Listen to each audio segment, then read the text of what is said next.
Welcome to Samba Samba. Enjoy the video. You first confirm whether transactions come from your bank or from wallet itself. Most are supplied by the card issuer. Once done, understand that wallet does not offer a one-off delete for single entries. So start by identifying the card. Open wallet, tap the card in question, and view recent activity. Make sure to check the issuer app too, because removing the card from wallet will only clear the device view. The bank keeps the official record. Proceed to removal when ready.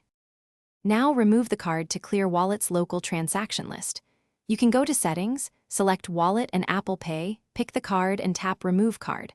Alternatively, open Wallet, tap the card, tap the or info icon and remove it there.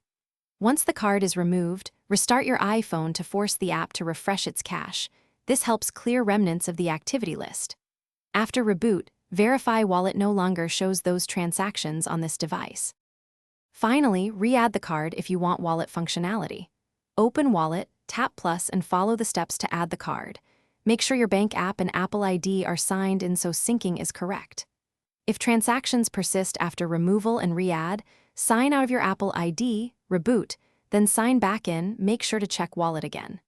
If you still see entries or need official deletion, contact the card issuer. They control the official record and can correct or remove items.